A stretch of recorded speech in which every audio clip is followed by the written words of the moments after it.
Hello? Hi, is this Rosa? Yeah?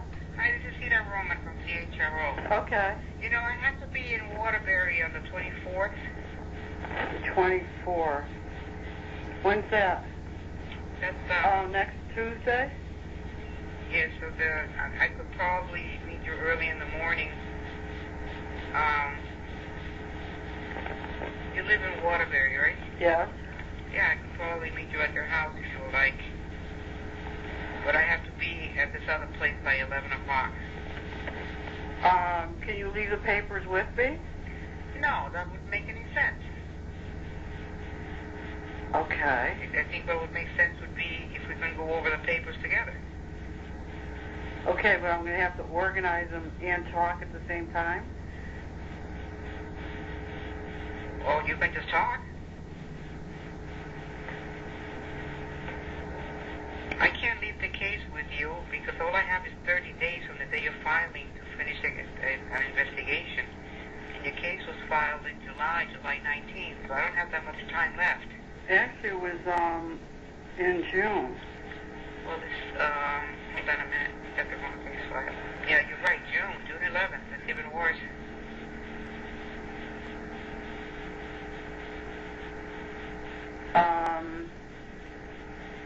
You can just tell me what the story was. And I'll just take Okay, but, right, except you're not going to have, I put everything in as a narrative with documentation in between. It's all organized. I don't know how it ended up being a big pile of slop, but that wasn't. Well, I've gone through the file, so I basically know what you put in there, what you provided. Okay.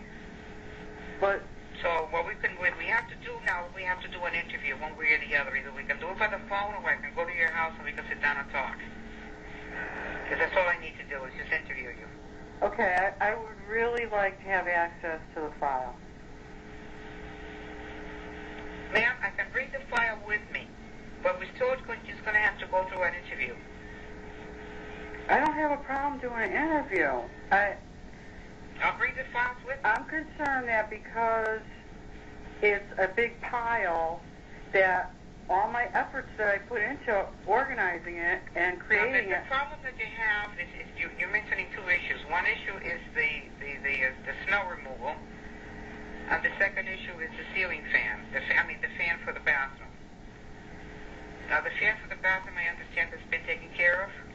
After I filed the... Okay, but it's been taken care of? Yeah. Okay, so they replaced it twice. The first one they replaced, and then you said that it still made noise, and then they replaced it a second time. I didn't say it still made noise. What was the reason why it had to be replaced a second time? Because they didn't put the proper one in, and they knew that when they put the first one in. They knew that. Well, what was the proper one? What do you mean by the proper one? It's called quiet fan. They knew when they put the first one in. Okay, but the thing is that they've already put the quiet fan in there, right? That's already been installed? After I filed But it has been installed? Yeah. Okay, it has been installed, so that's taken care of. So the only issue we have left is the snow plowing?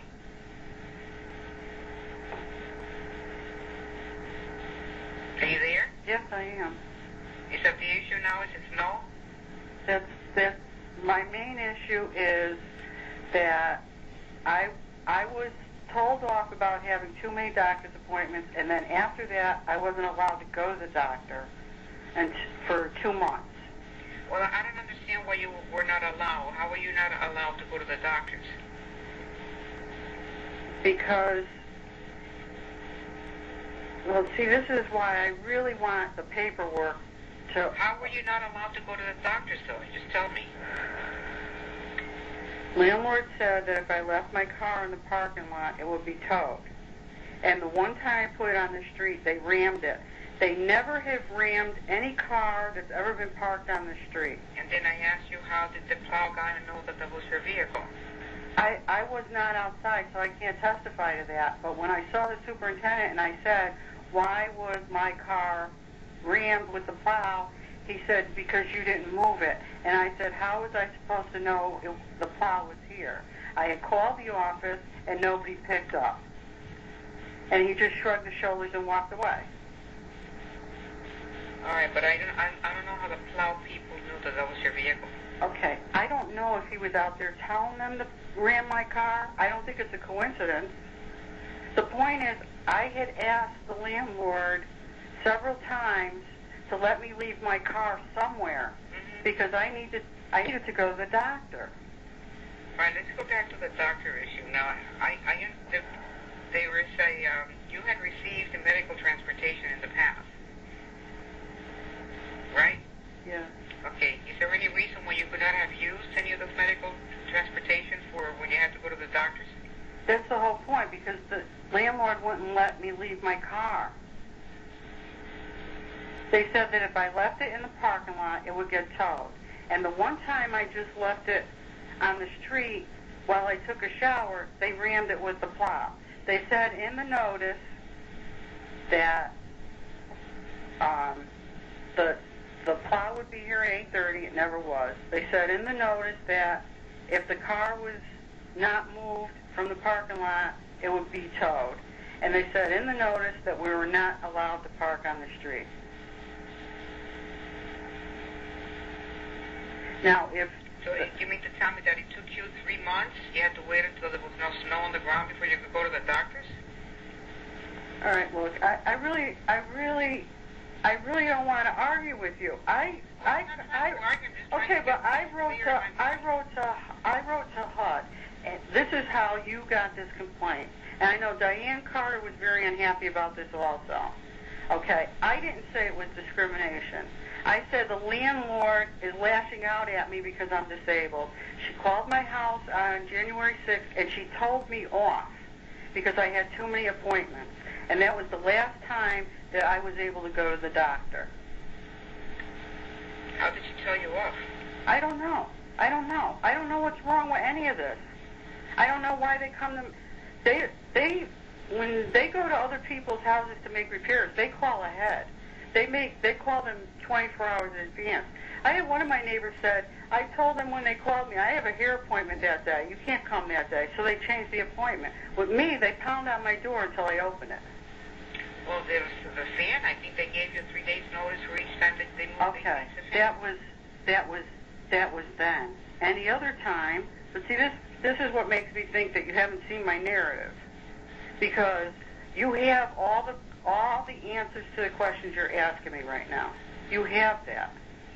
That's why I would really like... Even if I have all the answers, I still want to hear it from you because we have to put it on the record. Okay, well, this isn't the way to do it, is to corner me like unprepared person and grill me like this. All right, you said that you never said it was discrimination? I wrote to HUD in Massachusetts, and I said, please restrain landlord from continuing to interfere with my ability to receive medical treatment. And their response to that was, they said that was discrimination. HUD said it was discrimination. They said that landlord was supposed to make a clear path for me to walk so that I could get to my car to go to the pharmacy. Landlord was supposed to make a clear path for me to be able to get to my medical transportation, and landlord was supposed to make arrangements so that I could leave my car unattended and not have it get towed or damaged, so that way I could go to the doctor. This is what HUD told me. And then they made out the complaint and they sent it to you. Okay. This is not my fault that you have it. That's the way it works, ma'am. HUD defers all of the cases to us. Okay, but you're asking me, how is this discrimination? You're asking the wrong person. You need to ask HUD. Well, HUD is only going to go by what you're telling them. Okay, I didn't tell them it was discrimination. I said that the landlord attacked me for going to the doctor, and then I asked you, how did she attack you? She called me up on the telephone. And what did you say? I don't have this all in front of me right now. This is a cold conversation. I don't want to have a cold conversation. I've been having trouble breathing all day. I have a hideous headache from this sinus infection. I just got home from the doctor. I haven't even had a snack yet. Okay, go have your snacks then. And do you want me to come to your house on the 24th? What I'd like is access to... Would you like me to come to your house on the 24th for the case file? If that's all I'm going to be able to do, I'm not going to talk and organize the file at the same time. Well, ma'am, I don't know how we're going to do this because I have to get going with a case. Is there any way that you can send the file to the Waterbury office? No, I can't because all of that takes time and expense. This is a humongous file. I can't send it to the Waterbury office. Okay. You've got documents here every day. You're writing letters to the management company about one thing or another. All those letters are in there.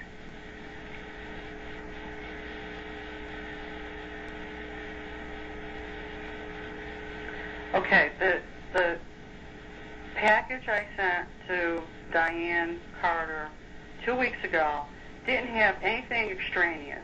It just had a narrative of what happened and supporting documentation to everything I said. And it was organized according to date. It was in exact chronological order. The order of the narrative was chronological as well as the order of the documentation. Now, how it turned into a big hodgepodge... Okay, but I have that. Well, I asked you earlier if you had that. And you said it was all in a big... Well, it is. I don't know what order these things are. Well, that's why I wanted to organize it for you. So, if I'm telling you something, you're not going to be able to look it up in the information you have if everything is disorganized. And that's not my fault.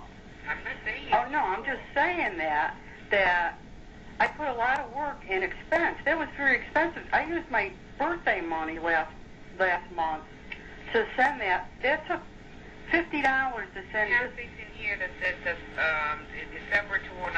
Is that one of the things you're talking about that has a sequence of events? And you have another one that has retaliation, and then you have that one. That's at the end. That's the last page of the package that I'm talking about. See, it's out of order. This is what I'm trying to explain to you. And I'm willing to come to your house, ma'am. I'm willing to come to your house and continue with the interview. Okay, you're willing to come to my house to do the interview, but not to allow me access to the file to organize it. Ma'am, how many times have I told you that I will bring the files with me? I've repeated that 4 or 5 times. No, I understand what you're saying, but how am I supposed to give a narrative to you and at the same time organize 150... Because it really shouldn't matter what's in the file. You should be able to tell me this happened and this I can tell you what happened, but everything that is in the file supports what I'm saying. Well, no, not really, because everything that's in the file is what you've composed. It's what you have composed. Okay, this is not what I have composed. This is letters that I sent to the landlord.